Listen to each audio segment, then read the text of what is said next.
Hello, hello, and good morning. Happy hump day. It is Wednesday, July 23rd, 2025. I am Manila Chan. That over there is Ted Rall. You are tuned into the Ted Manila Information Show, or just TMI Show for short, because we obviously bring you way too much information.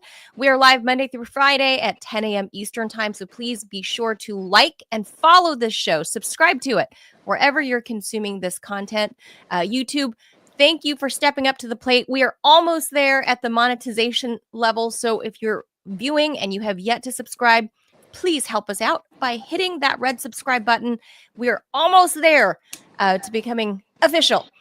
So the Ted Manila Information Show starts now. We've got a guest on today to talk about a friend of the show, Achilles Laria, to discuss the economy, what it looks like for not only investors, but to the average Joe. Inflation, deflation, is any of that stuff actually good for the economy? Which is that good for us? So we'll talk about that from a consumer standpoint, but we'll get you all the latest news, like the somewhat surprise death of Ozzy Osbourne, for example, Mike Johnson dipping out from the House, calling it quits for the session early because of the Epstein files. We'll talk about, we'll talk about weed and psilocybin and LSD apparently showing signs that it might be really good for people with eating disorders. And if there's some time, maybe at the end of the show, there's a perfect election that I thought Ted and everybody, all you cat lovers, would love. Speaking of which, Manila, I was trying to get your attention before we went on the air. I know you were busy doing tech stuff, but I learned that the Rall surname has German origins. I knew that. Often linked to a nickname for a noisy individual from the Swabian term Rallen, to make noise or screech like a tomcat. And the tomcat you were, Ted. But this is serious business. It's election season, Ted. Mm-hmm. in Somerville, That's Mass. true. Yeah. And Yeah. this is an election, I think, where all the candidates, it's going to be very difficult to choose. Well, especially since a certain gray cat has decided not to run in this election. Yeah, but you guys don't live in Somerville, Mass. That doesn't matter. He just how he would just hack it, election interference. He is Russian, after all. That's right. All right, with that, let's jaws it and get to the news.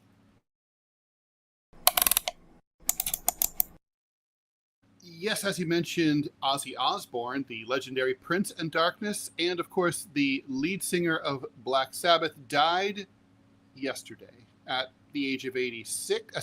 No, 76. He died at home with his family just 17 days after a very cool farewell concert in his hometown of Birmingham in England. The July 5th Back to the Beginning show reunited Black Sabbath's original lineup for the first time in 20 years and was streamed worldwide. Despite being confined to a throne due to Parkinson's disease, he delivered an emotional final performance that raised millions for kids' charities and Parkinson's research. Born John Michael Osbourne in December 1948, Ozzy rose to fame in the early 70s with Black Sabbath, pioneering heavy metal with genre-defining albums like Paranoid, which is awesome, and Master of Reality.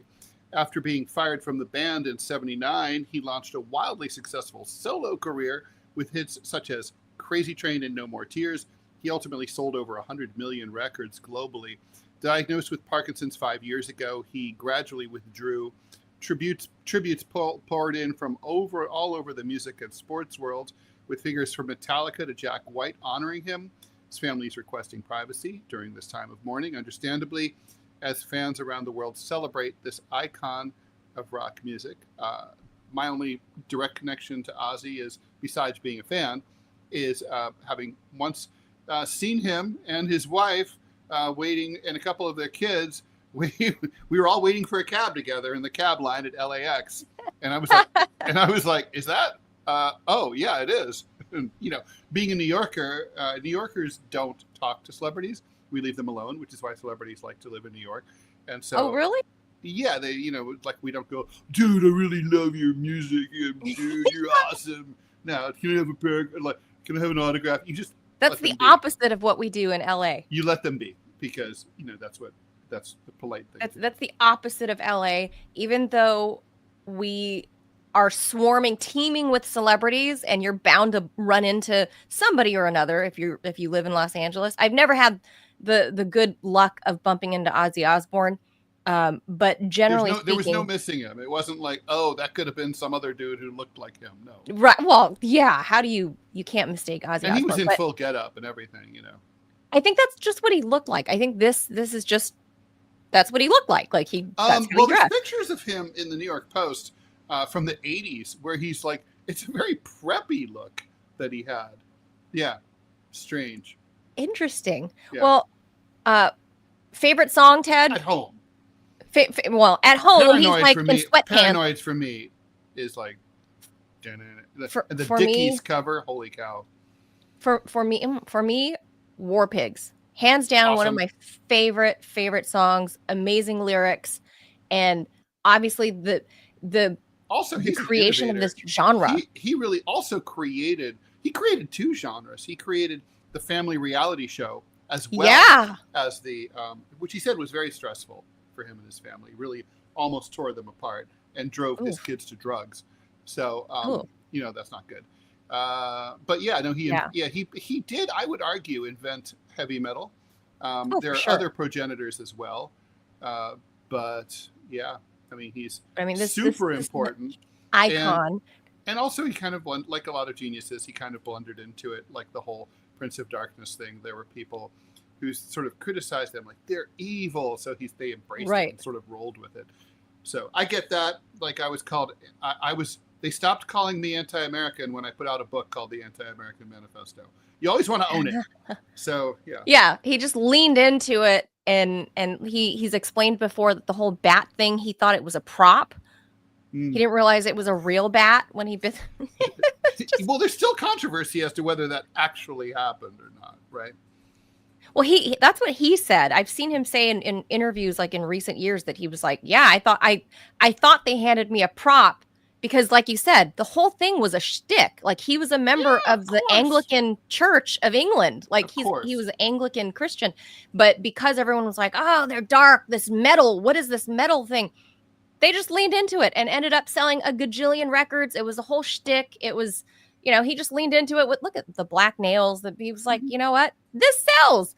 And a whole The genre truth, has he been was just created he because of was a it. British kid, and it's so cool, honestly. I mean, what a great bookend to his life, to be able to go back home after having all this success, where he didn't really feel so great in the UK. He always had mixed feelings about it, and to be able to go back and be recognized there, just a few weeks before he passed away. That's wild. That's so amazing. I mean, what a Yeah. gift, really. Yeah. And I think I can't believe how his music has transcended generations that like there are kids now, like young Gen Zers are wailing and crying over his death. Like they were even the Gen Zers, many of them were even too young to watch the Osbournes in their reality TV show. They literally only know Ozzy as a musician, and they've, because this is classic rock to them, right? Like ancient rock music to them. So they're like, Yeah, whoa, it's very, cool. very old. And look, it's old music for me, and I'm Yeah. 61 years old. I mean, I was a little kid when he started out. So, Yeah. all right, let's keep going because we have a lot to do here. House Speaker Mike Johnson, in full pussy mode, is rebuffing pressure to act on the Epstein investigation. So, in order to avoid having any kind of investigation, he's basically shutting down Congress early and sending everyone home for the August recess, even though, it's not August. That's the word I'm looking for. Anyway, Johnson said that that he wants to give the White House space to release the Epstein information on its own. In other words, cover, and hoping that it gets washed off the headlines by something else, despite the fact that both parties want those documents released. The House of Representatives has been kind of debating this a lot for the better part of a week, ever since the Republicans' leader said that they had support for a vote on the Epstein files as they raced to pass $9 billion in spending cuts. Johnson unveiled a resolution that had no legal weight, but would urge the DOJ to produce the documents. Trump asked AG Pam Bondi to seek the release of testimony from grand jury proceedings. We already know about that. Echoing Trump's position, Johnson insisted that he too wants the files released, but only those that are quote unquote credible, whatever that means. Well, yeah, exactly. Define that, please. Johnson, who has relied heavily on Trump to hold on to his leadership post, said that the president's reluctance to release the information is out of concern for Epstein's victims. Uh-huh. Even with who have actually come forward themselves and asked for them to be released. Yes. And by the way, Ghislaine Maxwell is apparently meeting with prosecutors, so we'll see. She's being subpoenaed. I mean, Ted, she's behind bars. Do you have a choice? Can you still reject a subpoena while you're serving time? You can refuse a subpoena, and you can also negotiate for a reduced sentence or whatever. So even really, yeah, for sure. Yeah, she's still a human being. She's not a slave just because she's behind bars. I mean, she can use this as leverage to be like, 1,000,000%. Hey, she could say, I'll talk if you guys let me adjust my time. Let me out. Yeah, let me out. I'll take if you want me to talk. I mean, that's what I would do if I were her. That's certainly what her lawyers will advise. Yeah, I'll sing like a canary, but I don't know if that's going to happen. Tweet. Representative Tom Massey, whose contrarian stances, in other words, ethical stances, are often a thorn in the side of the leadership, is gathering support for a legislative maneuver that would force the bill to a House vote, even without the consent of leadership. Democrats, of course, are eating popcorn and enjoying this whole thing and trying to take advantage of it and to say that they will vote with the Republicans to try to force a vote on this. Ro Khanna, California Democrat who joined Massey, said it's about transparency in government. It's about whose side are you on? Are you on the side of the rich and powerful, protecting men, or are you on the side of young girls and America's children? That's, yeah. And, I don't think that MAGA world will have forgotten all about this after Labor Day. I think that's what Trump is thinking. I mean, considering that Epstein has been a subject of great controversy and interest for the better part of 5 years, I would say pretty much people can wait until September. Well, this is not going away. Thomas Massie has said so himself, which means that tells me Thomas Massie ain't letting go. So that's fine. Send everybody home, Speaker Johnson. Send them home for a month and a half. Get some extra time. They're going to come back in 6 weeks, and Thomas Massie is going to be right back at it, and he's going to bring this back up. Podcaster world, alt media world is not going to relent.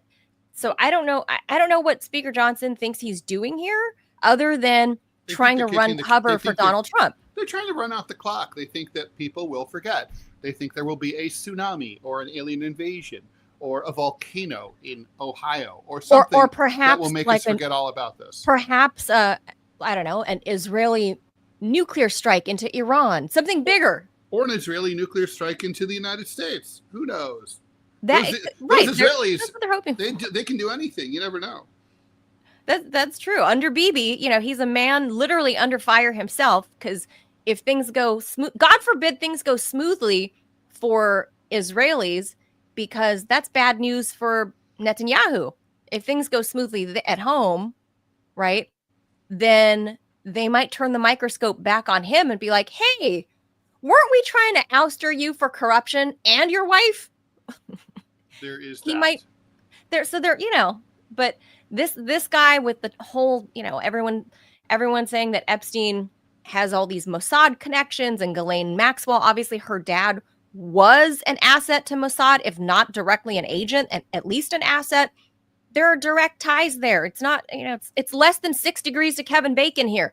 There's a lot of holes in these stories, and Trump is nuts if he thinks asking Speaker Johnson to ring the school bell early for early release, that they're going to come back and forget. Massie is not going to forget, especially as Trump is turning his ire directly on Massie, saying, I'm going to support whoever to challenge you.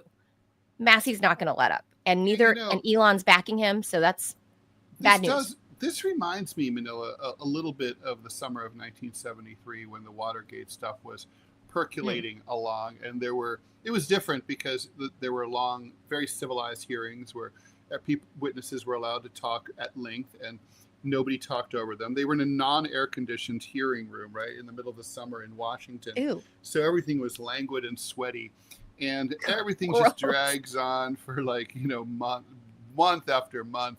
And then this guy, Paul Butterfield, comes in, this very minor, functionary. And, he's like, so, blah, blah, blah, blah, blah. And everyone's like this. And he's like, oh, and then Butterfield's droning on. And he goes, so then, then when the president, he listened to the tape of the conversation. And everyone goes, what? And one person's like, could you say that again? Are you saying that there are recorded conversations in the Oval Office? And he's like, oh, yeah. How often? I was like, everything. Wait, you're saying every conversation in the Oval Office is tape recorded? Right. Everyone's you see reporters scrambling and running out the door to use the phones, right? And it's totally like everything explodes. Now, if the Nixon White House hadn't tried to cover up and kick this can down the road for so long, that moment would have never happened. And he would have finished his term. So Trump is not learning from the most important president of his lifetime, the one that should have influenced the most, Nixon. He should have, even though he copied a lot of Nixon's shtick, like the silent majority stuff, all that kind of stuff. But he should have paid attention to that. It's the cover-up. It's never the crime. He should have just come forward. Unless there's pictures of him balls deep in some 12-year-old, he should just come clean, right? And just be like, this is it. This is everything, as I promised. I already told you. Everyone knew I partied with him. That's all true. Because this is just like, it's just the bleeding is every single day. And every day that passes increases the Right. probability that there's going Cover to up be is a always worse than the Butterfield type crime. revelation. You know, It's always worse than the crime. And again, I said this from the beginning, Ted, when all of this, the new Trump team coming out and saying, a couple weeks ago saying, oh, nothing to see here, folks. I was like, well, then why is Ghislaine Maxwell behind bars specifically for a sex trafficking ring? right? What ring? Well, If there's no the accusation, ring, I suppose we're supposed to believe that it was a ring it was a one-person ring involving Jeffrey. He had a voracious appetite. All of the 1,000 girls was just for him. Wow. Yeah, so he must have been, highly. Yeah, despite all the videos and the his multiple properties, which, by the way, I discovered he had a mansion in Kiev that nobody talks about. Really? Isn't that interesting? That is interesting. He had a lot of properties, and apparently he had a big villa or mansion or whatever they call it there. He had a big property in Kiev, which to me makes sense given that, according to the New York Times, Kiev was known, or not Kiev, but at least Ukraine was known as Europe's most corrupt country. That there could perhaps be some ties to, the modeling agency friend. What's his name? Les Wexner? Is that him or is that another guy? I forget whose name does which, but the modeling agency guy in France and all of these Ukrainian young models. They might be something there, maybe not, but I thought that was odd that everyone's like, hey, nothing to see here in Kiev. There's a war. Don't you know there's a war happening? Like, you can't come look at the late financier's mansion. No. All right, let's keep going here. People with eating disorders think that weed, magic mushrooms, and acid are the best drugs for combating eating disorders. According to an online survey of 7,600 people published yesterday in JAMA Network Open, that study includes people around the world who reported having these conditions, and they answered queries about how a variety of drugs affect their symptoms and their mental health. Cannabis was highest rated for improving symptoms, most popular drug for folks who self-medicate. And while people reported that prescription psychotropics were effective for mental health broadly, they were less effective for eating disorders. This big caveat, this survey was disseminated online, and participants self-reported their conditions as well as their experience with drug use. And while the results vary slightly when you get into the details of which disorder you have, for example, cannabis is considered to be more effective for people with anorexia than those with bulimia or binge eating disorder.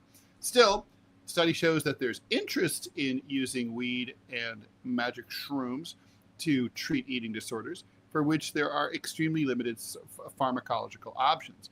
In 2023, the journalist Danielle Meinert wrote in Stat about how she self-administered a therapeutic dose of shrooms and ate a bunch of foods she'd never tried before in an effort to combat her avoidant restrictive food intake disorder. I wouldn't know an avoidant restrictive food intake disorder if it bit me on my ass. I tried an untested DIY therapy and it worked, she wrote. It's an interesting essay and, of course, just one piece of anecdotal evidence. As always, more research is needed. So I think when we open the show about Ozzy Osbourne, too bad he's not around anymore. He's a day late on this report, or left a day too early, because I think Ozzy knew a thing or two about psychedelics. And yes, he did. Yeah, and LSD. Yes, so, it's strange to me that for a lot of these issues, there are hallucinogenic natural modes that you can arrive at the same type of thing that Native Americans have been doing for a millennia. Like shrooms and psilocybin. There are a lot of things that are, I guess you can say, homeopathic because it's grown from the earth, that native tribes have I don't used think for that's a what millennia that do the homeopathic same thing. means. I think Well, homeopathy is different. it's just I think not. homeopathy is like sort of you trigger an immune response from your body using something natural, if I'm not mistaken. Yeah, or any using homeopathic modes is basically If it's from using the earth, it's organic. non-big pharma. Although, frankly, That's what that you know, the whole uranium industry. is from the earth. Arsenic is from the earth. There's lots of poisonous stuff in the earth. Sure, but you're not trying to poison yourself here. This is trying to cure yourself with natural remedies rather than big pharma. And obviously, Native Americans who have inhabited this country for 1,000 years, there are a lot of longer than that.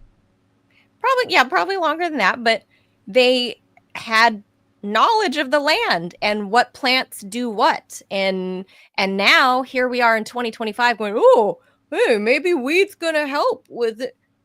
I think the Native Americans. We do know the psychedelics and we do know the psychedelics and psychotropic drugs can rewire and be helpful to some people for these, basically these mental conditions. But not everybody. So it's no, it's not obviously not. There's not even any. If you went the big pharma route, there's not even a medicine in big pharma that is a one size fits all. Right. So, I mean, I don't know. Varies person to person. For everybody, but I take your point. All right. An election is heating up in Somerville, Massachusetts. It's got a lot of personality and even a little bit of scandal, just no people. It's a very hot race. Lots of contenders, says Cole Scott Rubin, a local resident. A group of felines are campaigning for the imaginary office of bike path mayor on the Somerville community path. And one candidate has a very real enemy. It's dirty politics, said one resident. The original race, we have photo evidence, it's all over the Somerville Discord, was Orange Cat versus Barry, who's the incumbent. I see Barry all the time. I see Orange Cat almost as much. And then other candidates started coming in, and then Barry's sign was stolen. There's Barry's sign right there. That's Barry. He's got a little bit of the Hitler stash. He's a Kittler. Yes. It's dirty politics, said one Somerville resident. I already talked about that. A couple of hours later, Barry's sign reappeared with her promise to make cats outside again. Barry's owner, Mallory Bisset, kicked out the race a few weeks ago alongside her friend who owns Orange Cat. My friend Janet and I had a goal to elevate the persona of Orange Cat and to give him the attention he deserves relative to Barry's fame.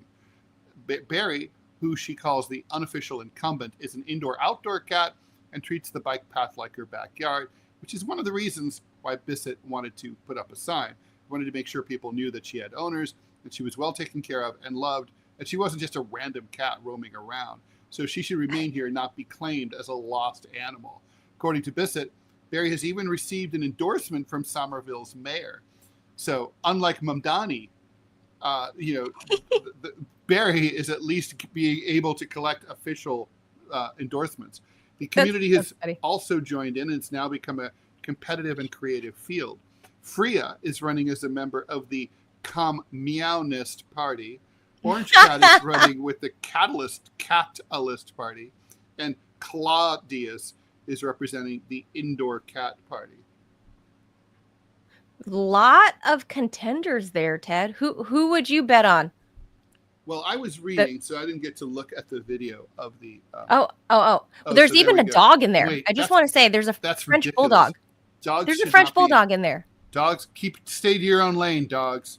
This is a cat. Are you saying that dogs are not allowed to run for bike path mayor in Somerville? That's not cool, Ted. Yeah, dogs aren't invited. This is a cat race. Dogs, you have a lot of your own stuff. Dogs already are. It's already a very Kena-centric world. Like if you look at the signs at the vet, there's always like a giant picture of a dog, and then like the cat is like, and the rest from Gilligan's Island. It's like bullshit. Not to mention there's more cats than dogs, and cats have been humans' pets for much longer than dogs. Cats are smarter than dogs. That's already been proven. So it's kind of like, look, dogs are great, but they are second-class pets, and we have to understand that. I disagree. Like they're maybe fourth. I mean, cats may have been around longer. Cat, ferret, fish? No, Ted is wrong. Then dog, maybe? Ted Well, is the way fish wrong is on this smarter. because Look, Clovis your literally, cat will eat your face if you literally, die in your home. Clovis heard me talking Your about dog this. will guard your body. I'm a Look, dog who would person. you vote I would for? vote for the French Bulldog. Would you Clovis vote for is cute. Clovis or the French Bulldog? Come on. I would go for the Think French Bulldog. I'm a dog carefully. person. Think carefully, lest you piss Freya- off Russia. Freya is the one-eyed cat. I just want to say this is a, like there's a disabled cat here. So Ted, you might be an ableist if you don't vote for Freya. That's all right. I'm kind of like she's I'm a black like, cat. I'm into two-eyed cats. Ted, I used to feed a solo-eyed stray cat when I lived in Arizona. Outside of the station, we used to have like Freya is a cute cat. Plus, 30. not to mention, she is from the Communist Party, of which I'm a that's why I thought member. you would be interested in voting for her because she's a communist. Plus, I also like her name too. So Freya. That's a good name. Anyway, I thought that was a cute story that I can't believe this is actually happening in this small town, but it's very funny. It's a real thing. So don't say we're BSing. All right. So we're going to move along to our guest. Our buddy Aquiles Larrea is here. So let's jaws it, Ted, and get into some economics, finance, and cost of living talk. The circle of life in China's business world, a promising technology or product comes out, Chinese companies by the dozens or sometimes the hundreds storm in to compete. They ramp up production, drive down costs. As the overall market grows, the competition becomes increasingly cutthroat, and rival companies undercut each other. And that all sounds good for the consumer, but then these companies have to endure razor-thin profit margins or even losses to try to get market share. Adding to the competition, China's local governments, each with its own target for economic and job growth, support their homegrown champion and shower that company with financial and bureaucratic support. Soon, nationally, the entire sector, awash in overproduction, is trapped in a race for survival. Although most governments around the world encourage competition and low prices, China's worried about it. They call it a crisis of involution. This is a sociological phrase widely used in China to describe a self-defeating cycle of excessive competition, which could lead to very damaging deflation. Deflation is, of course, what happens in times like the 1930s Great Depression, when prices go down. What's wrong with prices go down is, of course, that people don't have any reason to spend money because anything that they're interested in buying is going to be cheaper later on the longer they wait. So the economy tends to seize up. Xi Jinping, China's top leader, pledged to take steps to crack down on low price and disorderly competition and eliminate outdated industrial capacity at a high-level economic policy meeting. At another recent meeting on urban development, President Xi questioned whether every province really needs to rush into, say, AI or EVs. Price wars and involuntary competition will only encourage bad money driving out good money, wrote the People's Daily, which is, of course, the official newspaper of the Chinese Communist Party. Simply rolling prices downward will not result in a winner. China's efforts to go after involution are taking on new life as Trump's tariffs discourage exports to the U.S.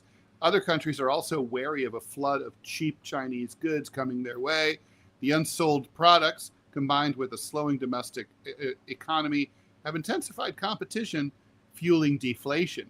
Newly produced cars at the BYD factory in Zhengzhou, China's largest EV manufacturer, slashed their prices on nearly 24 models of cars in May. So China's GDP deflator, a broad measure of prices, has fallen for 8 straight quarters. That's 2 years in a row, the most prolonged downturn on record. Pretty amazing when you think about how overheated the Chinese economy was for decades. In June, the country's producer price index, measure of the price of goods leaving factories, fell by its biggest amount in nearly 2 years. Fierce competition, overcapacity have plagued industries such as steel and cement. and fast-growing sectors like solar and EVs have quickly become a race to the bottom. So now Chinese firms are collectively dominating market share in an industry, but the individual companies are all going broke. BYD, the EV manufacturer, cut those prices, like I said, in May. The Chinese Association of Automobile Manufacturers, which is a government industry group, said that was a bad idea and warned about the perils of price wars. So this is a super interesting story for us Americans after all of the trouble we've had with inflation, especially post-pandemic. Here we have the world's largest economy, China, and I wonder if maybe we might be going down the same path. Joining us to talk about this is friend of the show, Achilles Larrea. He's the CEO and founder of Larrea Wealth Management, author of the book Wise Up With Your Money. Check out his new YouTube channel, Achilles Larrea 1061. Achilles, been a long time. Thanks for coming on. It's a lot of acronyms, guys. Yeah. Hi, good to see you. Nice to see you guys. Hope you're enjoying your summer. Oh boy, it's not a calm summer. No, I wish I was lying by the beach.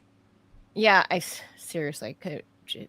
All right, let's leave that behind because now we got to look forward. And according to Steve Forbes, just yesterday, he was predicting that we're going into a major recession with major inflation.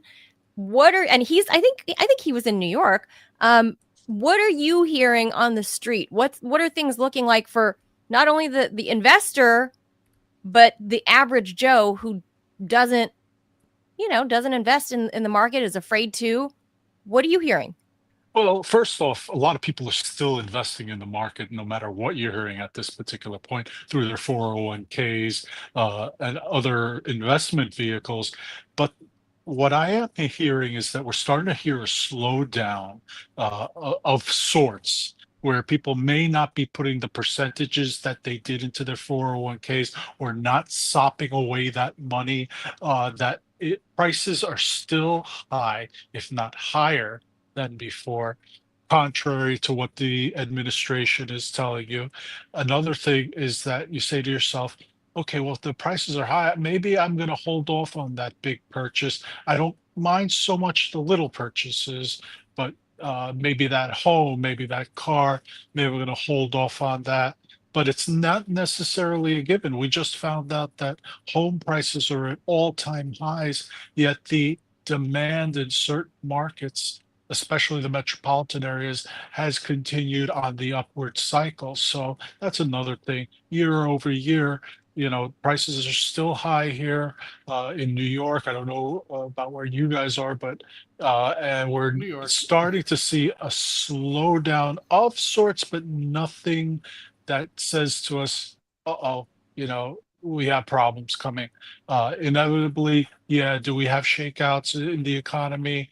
Are we going to see downward trends? Absolutely. We were supposed to have a recession 2 years ago. Never happened. Could it happen this year? The numbers really don't support it. We're at this kind of particular overdue, point. aren't we? What's that? We're kind of overdue, aren't we? Oh, we're way overdue. We're 2 years overdue, Yeah. but the market has been chugging along, or should we say the economy has actually been chugging along in spite of inflation starting to creep up. I think that's the biggest concern of the Fed right now. Maybe not necessarily administration, but the Fed is concerned that inflation is still not tamed per se, and that the price index, everything is going up, and what's next? Is it, waiting for the next shoe to drop? Is it unemployment? Is that going to start creeping up? Because that's been happening slowly and steadily, but at different points we've had where it's kind of dropped off and we haven't seen such a big move to the upside on unemployment. And also inflation, if you just look at the number itself, yeah, it's gone up, but it's not something that's incredibly uh, of concern at this particular point to most consumers. Okay, let me ask you about this we've had you on, a couple months ago. We were talking about Trump and all of his tariff threats and whatever, and just yesterday he had the Philippines president Bongbong Marcos Jr. here. He struck a deal with Japan to to reduce the tariffs, but also yesterday, while Bongbong Marcos was here at the White House, I'm in Washington D.C. GM released their earnings also yesterday. To summarize, they said because of the tariffs that they stand to lose roughly $5 billion within the full calendar year. They marked losses in Q2. They're saying these tariffs are really hurting the auto industry.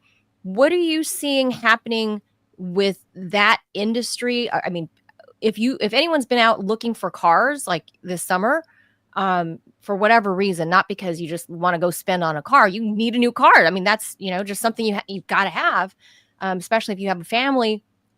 The prices are through the roof. We haven't seen addendums. It's just the sticker price has gradually increased. I don't know if they were getting ready for Trump, and they because of his threats on tariffs, but the prices, it's not an additional price. It's on the sticker price now. What are you seeing? How is that industry adjusting to these like flip-flops of tariffs coming from Trump, especially in the auto industry? I think you have to look just not only at the car pricing, which of course has gone up, you got to look at the secondary market of used cars, and that's gone up again. For a time, it was starting to abate a little bit, but it's coming Mm. back up again. Also, the price of auto parts, which come from different concerns, different countries, has gone up substantially as well, and will continue to go up if these tariffs, are in play for a long period of time. And the funny thing is, we're paying for this, guys. We're paying for this, this tariff deal. Yeah, It's kind of like taking from Peter to pay Paul. Where we're going and we're going by these used cars or new cars and goods, but we're the ones footing the bill at this particular point. So it sounds like a great, idea in theory, but in this particular point, everyone is going to suffer for any long, prolonged period when it comes to tariffs. It's never been a good strategy. This isolationism that we put forward has never worked in the history of the United States. As a matter of fact, during the times that we have tried it, the economy actually shrank and did not do well over that period of time. And the funny thing, if we go into a recession, most recessions are 6 months in length. They're not that long, but anything prolonged, I mean, we start all of a sudden that S word comes out, stagflation, or you talk about China with deflationary pressures that are occurring there. Much different story in China than I think in the US. We tend to adapt very quickly to the changes in the environment, the economic environment and such. So a little bit of a different story. But, do we really want to start having that stagflation, deflation conversation, recession conversation? Wow, it gets pretty negative and moody if we go that direction, don't you Yeah, think?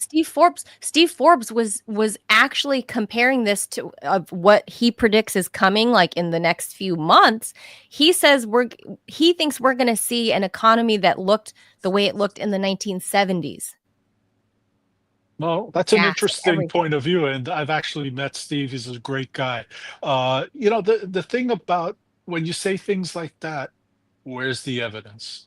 I mean, we're seeing that the economy did expand. We're seeing that the particular tariffs right now are having that short-term expansionary effect, and it is short-term. It's not, the for tomorrow, some tariffs could be gone for all we know, or they could be higher. We don't know. It could be lower. We have to ask ourselves, as far as GDP, are we spending much more than we're bringing in? And that's always been the case with big economies. You always have a lot of expenditures. There's really no there's nothing to say, hey, we're going to stop here and not spend as much.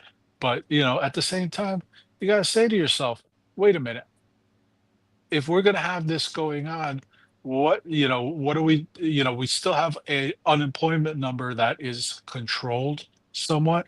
We're still seeing inflationary numbers, although not controlled, that are not out of this world, not say, sound the alarm bells. So, we have to keep that in mind. We're a little bit different, with all respect to Mr. Forbes. It's just not supported by any real evidence at this particular point, in my opinion. Could that change in the next quarter or so? Maybe. But I've been saying on media for I want to say the last 2 years, we've been expecting a recession. It never came, and the economy keeps growing. We still have, because of the low employment, people are going and spending money. So that helps. That has not stopped whatsoever. Maybe the purchases are, albeit a little bit different, but they're still occurring.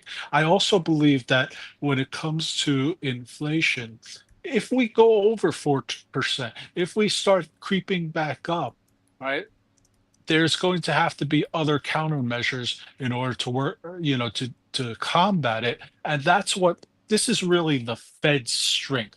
Its purview is to really control inflation, help control unemployment and the like. Those are its mandates. So that being said, I think we're not going to see a recession anytime this year.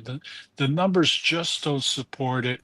People can disagree with me. I've been wrong. I want to say a year ago, I was wrong. I thought a recession was imminent. And, I'm not afraid I to did say too. that. This particular point, though, I don't see it, guy. Steve Forbes is like a compass who points south. He's always wrong about everything. Is he really? Oh, he's never right about anything. It's kind of remarkable. It's always like Steve Forbes says, and I'm always like, and you're always wrong. It's nothing personal. So do the opposite. Yeah, like Opposite. whatever. Yeah, exactly. Like if he's your broker, if he says sell, buy. If he says buy, sell.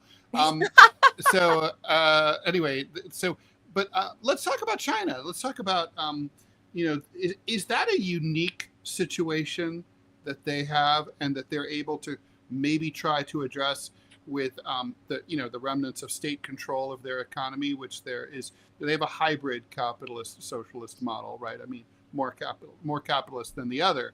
But is that a phenomenon that is unique to China, or could we have a similar dilemma sooner rather than later, but without the ability of the government to slam on the brakes? I think China's a completely different animal. I mean, like you said, you have the remnants of state control there. We have, they are not as quick to respond to dilemma as we are here in the United States, where, if you think about it, whenever a company has problems here, immediately cut, employees, immediately make nimble moves to move forward. Small companies benefit here as well because of their nimbleness. Chinese, you're talking about huge conglomerate. There's been a problem there for quite some time. I want to say over 3 years now. The real estate market has been down in the tubes for quite a long time, and I don't see that changing anytime soon.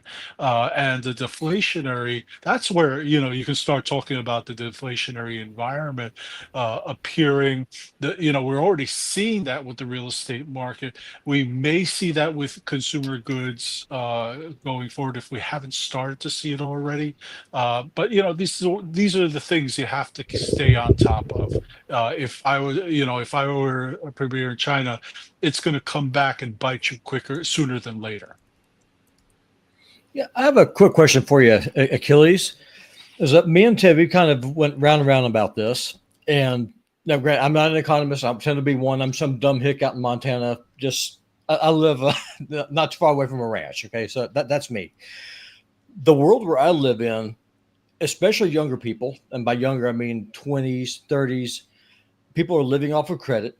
They're cash starved. Wages have not gone up, but yet inflation goes up 2 to 4% every year.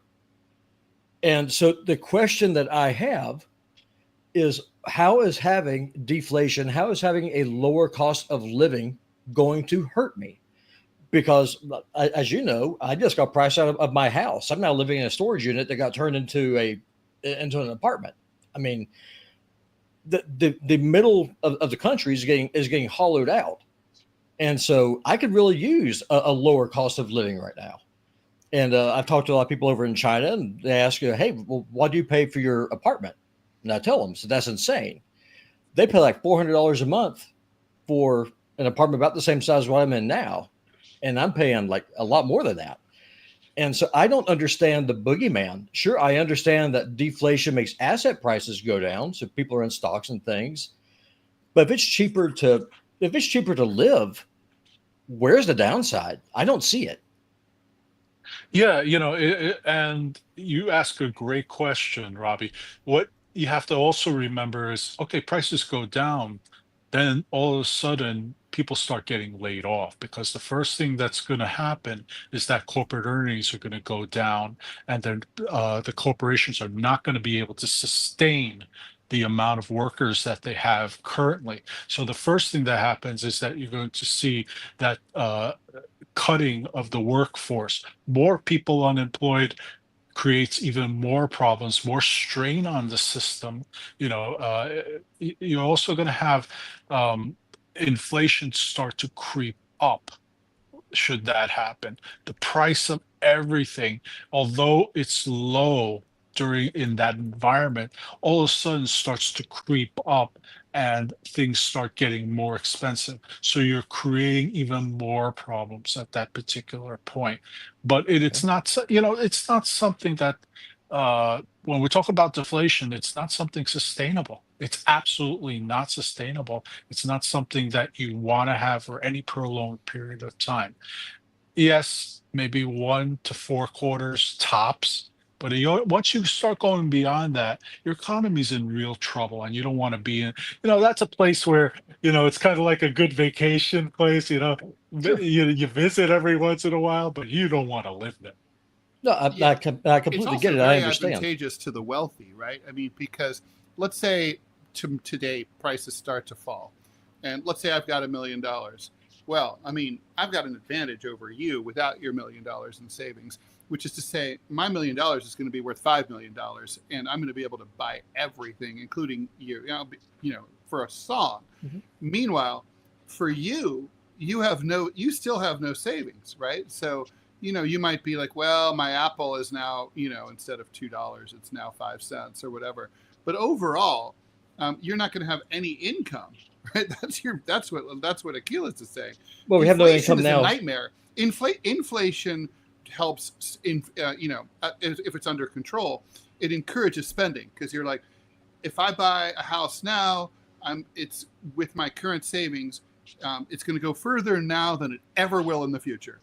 But there is no spending now. I mean, that's my point, right? Because if my entire paycheck goes to pay the rent and utilities, I have nothing else to spend anywhere. I mean, you can forget about savings. Like if my truck breaks down, I'm not talking about me specifically. I'm just your normal flyover, Hickam in Wyoming or something. Your problem isn't high prices. Your problem is low income. Well, you can't fix that, right? Because let's just assume that wages are not going to go up, because they're not. I mean, when's the last time the wages have actually gone up in this country? Probably point to more than 14 years ago. I was going to say, in real terms, don't you have to go before 1970 in real terms? Yeah, I mean, wages have not kept up with the cost of living. But you know what? This has also been pretty strategic with the corporations, because they have record profits and they're sharing them with the investors, but they're not sharing them with the rank and file workers. So that creates a huge problem. Like you said, I don't have enough money. I don't have any disposable income whatsoever. And if that's the case, what is my real alternative? Do I have to start a side hustle? Do I need to do these things?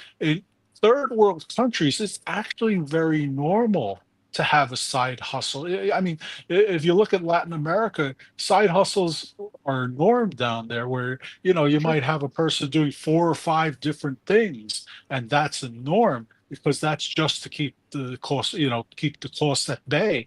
But when we're talking about, where there's no alternative, or there's, then we start talking about the deflationary being a bad thing, because you can't sustain it. It's not something that long term we want to have house. It's advantageous to the rich, as Ted mentioned, and that, I'm not a big believer in trickle down economics, because I don't think that the regular person gets helped when a rich person, starts spending. If anything, they're spending for the corporation. They're not spending on raising the wages up. They don't really care about that. They want to maximize corporate profits, and they do that by keeping your wage low and either doing share buybacks to enhance shareholder value, so the CEO can make his $20 million for that particular quarter, or that whatever he's making or she's making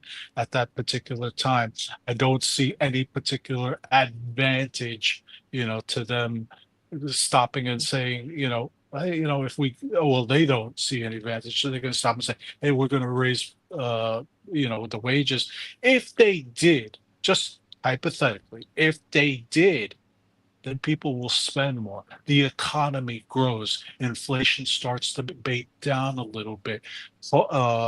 Prices on everyday consumer goods and the like could see a little bit of a decrease, not much, but a little bit of a decrease, and overall positive movement forward.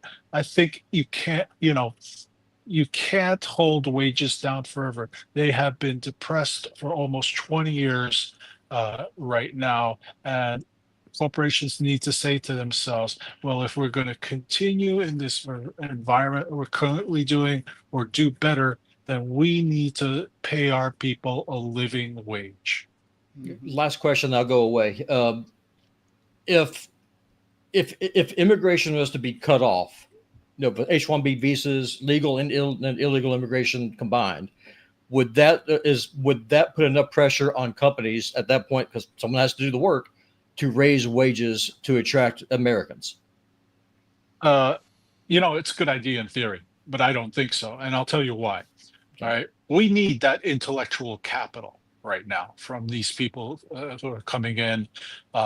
We do not have, in the American working class, a capacity yet to do some of these high level things that we have these people coming in to do.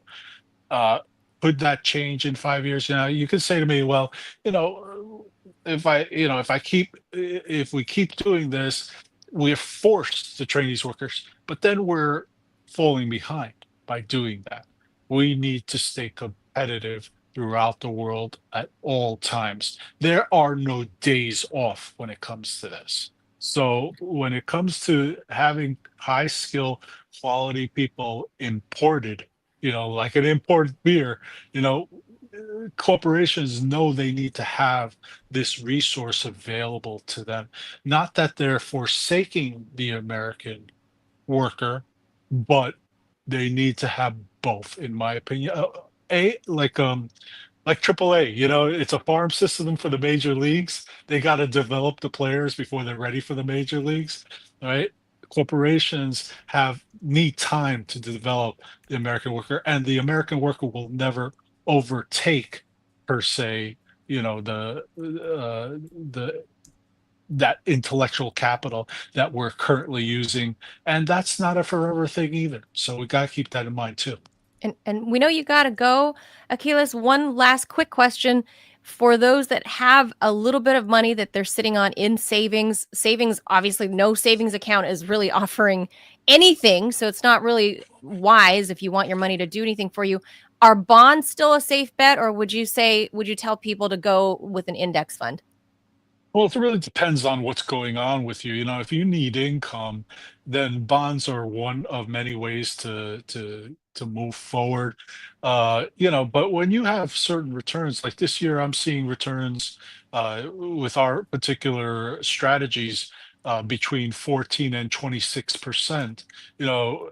you say to yourself, well, why am I going to stay in bonds doing that? Now, I'm not saying stocks are the only place not to make money. It's just that the volatility and the emotional capacity of investors, of your everyday investors, kill portfolios, and people ask me, what does that mean? That just means that you can't handle it. You can't handle the truth.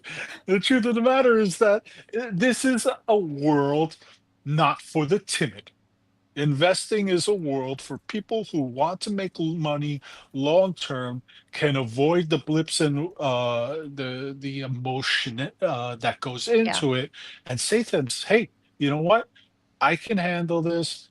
If I need to step away from step away from watching Kramer, step away from watching all these news outlets, step away from watching me for a little time if I'm making you nervous. But say to yourself, investing has over the years, I mean, take a look at since 1920, since the crash occurred. This is still, stocks are still the best way to make money. If you looked at bonds during the same period, maybe you made 5%, maybe you made 4%. Well, where are they But now? it's steady, We're, stable. Steady shows no growth. Because think about it, inflation is, let's just say it's 4% and you're making 5%, you're steadily failing. Yeah. Just my opinion. The margin, it's safe for those, for people who, like you said, can't stomach it. The people that can't be in the kitchen and handle the heat, maybe bonds are the way you should go. But if you're ready for a bumpy ride, but with bigger returns, so the market is still, it sounds like, still the place to be.